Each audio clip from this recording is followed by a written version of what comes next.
تچی د گل پشان خیسته پما گران مفتی سیب پتا مین دید دیوبند وڑا باچان مفتی سیب قربان قربان مفتی سیب تانا شم قربان دي کوم آیات پیش کړي د هغه آیات ته یو مفسر معتبر مفسر څومره مفسرین تفسیرونه کتابونه دي هغه یو حواله کوي داسې پیش کړي چې هغه د مروجه جشن عيد ميلاد النبي هغه مراد اغستلوي هغه ځای چې دنه او د خپل شکست کوم د فتح او زه په دغه ویډیو په کلیپ کې دنه اعلان وکړم چې د فتح او کبل فرض دي پیش نکو د دې آیات د دې کتاب هغه احادیثو چې کوم را نقل کړي دا هغه په اقوال دي اغلب نور وکړي خپل نحمده ونصلي على رسوله الكريم اما بعد خوږی عزتمند اوریدونکو د زموږ پنځم کلیپ دی د مروجه جشن عید میلاد النبي په اړه کې مخکینی کلیپونو کې هغه تاسو ته د مخکینی کلیپ کې هغه تذکره وشوله چې په دې باب کې هغه د بریلیانو دعوه څه ده یو خو د خپل دعوه هغه پیش کوي نو د دې د وجې نه چې د دې نه کار اصل کې د دې سره دعوه شته دی نو د دې نه کار چې دی هغه د شریعت نه هغه د دې ثبوت نشته دی نو د دې وجې نه دي چې دعوه پیش کوي نو په هغې کې دي یریږي سل پیرې هغه سوچ کوي لاس پې رپېږي چې څه وکړو څو پیرې هغه د دې نه ما چې دی نه هغه په فیسبوک باندې مطالبه وکړه لیکن دي جواب رانه کو بیا چې کله ما دعوې پیش کړې نه په هغې تنقیحات وکړل د هغې تنقیحاتو هم چا جواب ورنه کو صرف د کنځلو نه د بدو ردو نه دقه د دې چې دی نه هغه کار دی نور اخوا چې دی نه هغه د علم هیڅ تعلق د دې سره چې دی نه هغه نشته دی علمیت د دې نشته اوس دې چې کوم د دې دعوه ما پیش کړې وه بیا په دې کې چې کوم خرافات کېږي د هغې تذکره شوه اوس په دې باندې دې یو څو شبهات پیش کوي عوامو له په هغې سره هغه دوکه ورکوي چې ګوره دا زمونږ د پلانکې آیت زمونږ دلیل دی پلانکې حدیث زمونږ دلیل دی پلانکې بزرګ چې دی نه هغه زمونږ دلیل دی هغه ارشاد فرمایلی دی هغه داسې چې دی نه هغه ویلي دي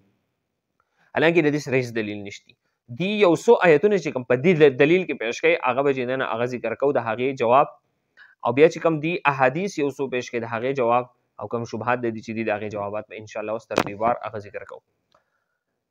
دی چې اولنۍ شبهه دی ورته دلیل وای هغه دی پیش کوي د قرآن مجید آیات دی په دلیل کې ځان له هغه نیسي اعوذ بالله من الشیطان الرجیم ربنا انزل علينا مائدة من السماء تكون لنا عيدا لاولنا واخرنا دا د سورې مائده آیات هغه دی پیش کوي ربنا ای رب زمونږ انزل علينا مائدة من السماء په موږ باندې یو دسترخوان نازل کړه د اسمان نه تكون لنا عيدا چې دا شي زموږ دپاره خوشحالي لاولنا زموږ د اولنو واخرنا او زموږ د اخرنو دپاره دی وای استدلال داسې پیش کوي وای دا د عیسی علیه السلام دعا ده کله چې عیسایانو د عیسی علیه السلام حواریینو هغه سوال وکړو چې موږ دپاره هغه یو دسترخوان نازل کړه نو عیسی علیه السلام چې دی نه هغه دعا وکړه او الله پاک دغه دسترخوان هغه نازل کړو نو دغه ورځ د عیسایانو دپاره هغه دلیل چې د اختر او خوشحالي شوله لهذا د هغې څنګه چې دغه دسترخوان د هغوی دپاره خوشحالي شوه نو د دسترخوان د نازلېدلو نه لوی نعمت د نبی علیه السلام راتلل دي لهذا څنګه چې عیسایان د دسترخوان په نازلېدلو باندې خوشحالي هغه مناوهي د نبی علیه السلام په راتګ باندې موږ له هم پکار دي چې موږ خوشحالي مناوهو دا د دې چې دی نه هغه زما سره چې الحق د دې په صفحه نمبر 190 کې چې دی نه هغه دغه آیات را نقل کړی دی ربنا انزل علینا مائدة من السماء تكون لنا عیدا لاولنا واخرنا دغه تذکره چې دی نه هغه د دلیل په دې کې هغه نیسي دلته زما سره بل چې دی نه هغه البراهین القاطعه دا چې دی نه هغه په رد کې پیش شوی دی انوار ساطعه د مولوي عبدالسمیع مولوي عبدالسمیع په انوار ساطعه کې چې دی نه هم دغه آیات هغه پیش کړی دی اللهم ربنا انزل علينا مائدة من السماء تكون لنا عيدا لاولنا واخرنا او بیا چې دی نه خپورت استدلال تفصیل چې دی نه هغه پیش کړی دی د دې چې دی نه هغه جوابات په موږ په یو څو طریقو سره کوم اولنۍ خبره دا ده دې چې کوم استدلال کوي نو زه تمهیدن چې دی نه هغه یو خبره هغه تاسو ته ږدم دا زما سره هغه طبیان فی علوم القرآن چې دا په درس نظامي کې په اوومه درجه کې هغه پړاویږي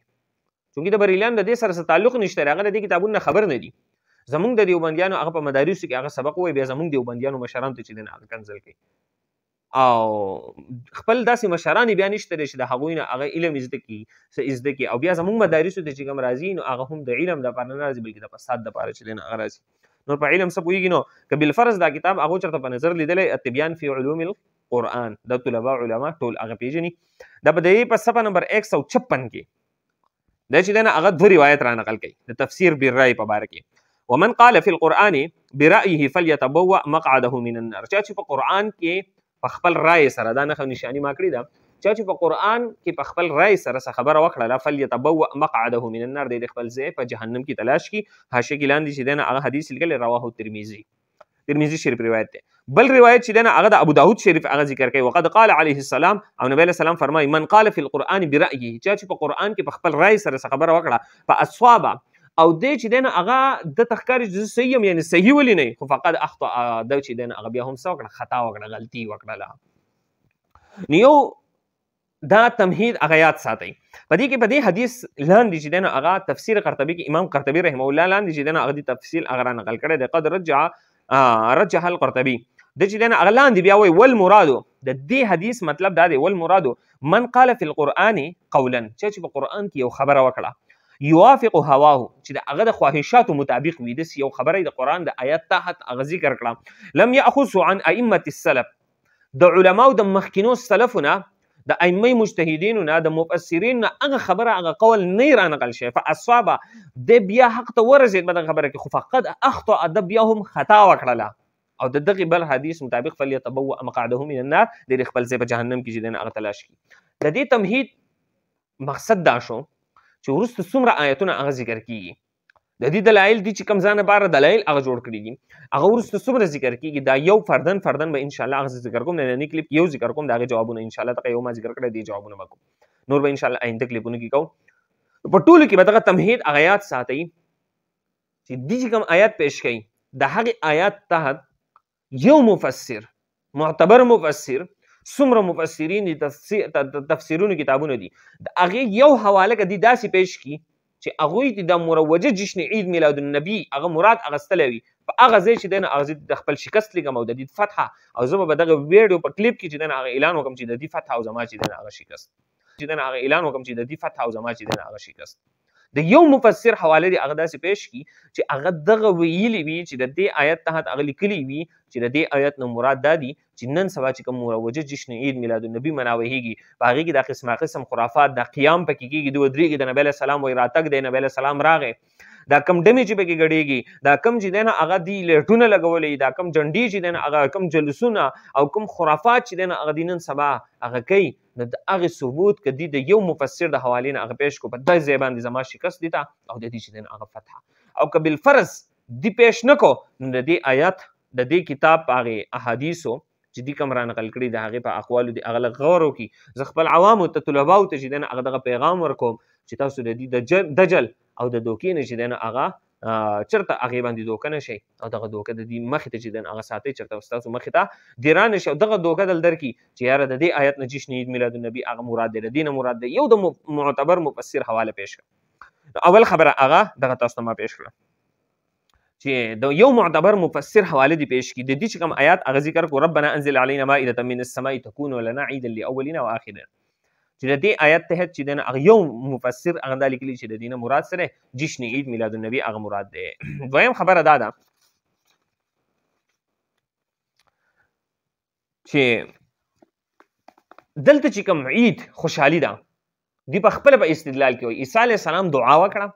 د عیسی علیه السلام په دعا باندې او دا ټول مفسرین دقه خبره را نقل کړي چې عیسی علیه السلام دعا وکړه د عیسی علیه السلام په دعا باندې الله پاک دسترخوان نازل کړو. اوس ګوره دې خبرې ته غوږ کېدی چې عیسی علیه السلام دعا کوي د عیسی علیه السلام په دعا باندې دسترخوان نازلیږي د هغه ورځ د هغوی دپاره خوشحالۍ ده نو دا خبره خو په نص سره ثابته شوله د هغو دپاره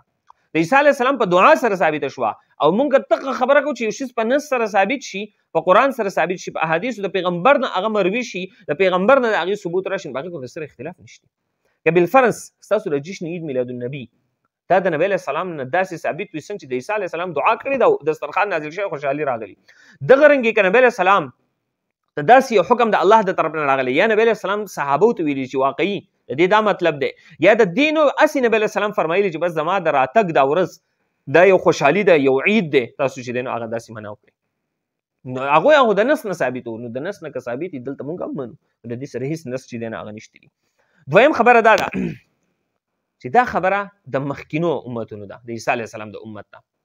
او مخکینی امتونو دینونه ټول منسوخ شوي دي نو لہذا په منسوخ دین باندې عمل کول هغه ناجایز دي. نو په منسوخ دین باندې قیاس په څنګه جایز شي چې ته دلته جشن عید میلاد النبی را اخلي دا قیاس کې د عیسی علیه السلام په دسترخوان باندې نو چې کله د په منسوخ دین باندې عمل جایز نه دی نو په منسوخ دین باندې به قیاس څنګه جایز شي. عمر رضی الله سره یو ورځ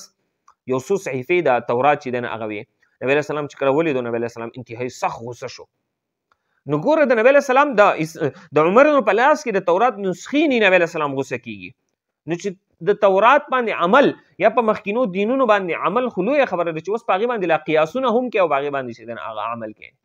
او که داسې شي په مخکینو قیاس او په هغې باندې عمل شي نو بیا د آدم علیه السلام په دین کې خو د خور سره نکاح جایز و نو ولې بریلیانو په نیز باندې اوس د خور سره به نکاح هم جایز وي که داسې شي. درېیمه خبره دا ده چې مخکې په دې آیت کې صرف د خوشحالۍ تذکره ده او خوشحالي هغه عام ده. که بالفرض تاسو وایئ چې په نعمت باندې خوشحالي نو که د نبی علیه السلام راتګ نعمت ته خوشحالي نو بیا خو خوشحالي دلته کې عام ده. د یو وخت سره خاص کول مقید کول دا چې دی نه هغه هم نسخ دی. ته مطلق حکم چې دی نه هغه یو مقید ګرځې د یو وخت سره خاص کې نو د دې آیت نه بیا هغه وخت خاص کول هغه بیا په دې کې هېڅ تذکره هغه نشته دی. بله خبره دا ده څلورمه چې دا خبره هغه د عیسایانو ده د عیسایانو په باره کې ده چې هغوی د عیسی علیه السلام هغه د دسترخوان او دغه چې دی نه هغه د هغې نزول هغه ورځ هغه د خوشحالۍ وګرځوله. نو په دې کې بالفرض مونږ هم د نبی علیه السلام راتګ خوشحالي وګرځو نو په دې کې تشبه بالنصارا راځي او من تشبه بقوم فهو منهم چا چې د کوم قوم سره مشابهت وکړو هغه د هغوی نه دی. پنځم جواب دا دی که بالفرض د دې آیت نه جشن عید میلاد النبی مراد وي نو آیا نبی علیه السلام په دې آیت باندې عمل نه کوو صحابه په عمل نه کوو خلفای راشدین تابعین تبع تابعین امام ابو حنیفه امام شافعی امام مالک امام احمد بن حنبل هغوی په دې آیت باندې عمل ولې نه کوو هغوی دا جشن عید میلاد النبی ولې مناوو نن سبا چې څنګه په اهتمام سره هغه مناویږي. شپږم جواب هغه دا دی چې په دعوا او دلیل کې د مطابقت نشته. ستا دعوه خدا دی چې جشن عید میلاد النبی مناوهل هغه سنت دي یا بل ځکه تاسو ذکر کړی چې مستحب دي واجب دي فرض دي او د نن سبا چې کوم خرافات د قیام او دې ته هم تاسو فرض وایي نو دعوه دې د دغې ده او دلیل چې دی نه هغه د خوشحالۍ پیش کړی د عیسی علیه السلام د دسترخوان د خوشحالۍ نو په دې دواړو کې هغه مطابقت څنګه راغی په دلیل او په دعوه کې مطابقت ضروري او لازمي دی. بله خبره دا ده اووم جواب دا دی چې د دین مراد هغه عیسایان دي لاولنا زمونږ د اولنو دپاره و آخرنا او زمونږ د اخرنو دپاره د اول او آخر نه مراد څوک دي تفسیر کشاف والا تفسیر مدارک والا وایي د دین مراد عیسایان دي نو لہذا د دین مراد مؤمنان نه دي د دین مراد چې دی هغه عیسایان دي او د عیسایانو تابعداري نه چې دی هغه منه راغلي د دې تابعداري مه کوئ. شپږم نمبر جواب دا دی چې د نعمت په میلاوېدلو سره موږ ته نبی علیه السلام داسې د خوشحالیانو تعلیمات نه دي راکړي څنګه چې نن سبا هغه د بریلیان مناوي داسې تعلیم موږ ته نبی علیه السلام نه دی راکړی. که بالفرض داسې مراد شي چې د نعمت په میلاوېدلو سره هغه داسې خوشحالیانې کېږي لکه نن سبا چې کوم جشنونه کېږي کوم روډونه جام کېږي جلوسونه وځي کوم چې دی نه هغه د خرافات قسمه قسم ګډاګانې که بالفرض د نعمت د میلاوېدلو نه دا مراد شي نو بیا خو چې دی نه هغه د الله پاک دومره نعمتونه دي وان تعدوا نعمت الله لا تحصوها که تاسو د الله نعمتونه هغه وشمارئ نو تاسو هغه نشئ شمېرلی دومره نعمتونه که انسان به د خپل جسم کې سوچ وکړي په دې عالم کې سوچ وکړي څومره نعمتونه الله پاک په دې انسان باندې کړي دي نو که دغه نعمتونه په هر نعمت باندې داسې خوشحالیانه کړي نو بیا خو به هره ورځ چې دی هغه د بریلیانو اختر وي هره ورځ به جلوسونه وي هره ورځ به چې دی هغه روډونه جام وي هره ورځ به چې دی هغه ډمې ګډېږي دغه غوبل به چې دی هغه جوړ وي نو لهذا دغه مراد نه دی. او اصل ومه خبره دا ده چې د نعمت د شکریا یو نعمت الله پاک په انسان باندې وکړي نو د دې مطلب دا نه دی چې انسان ګډاګانې شروع کړي د دې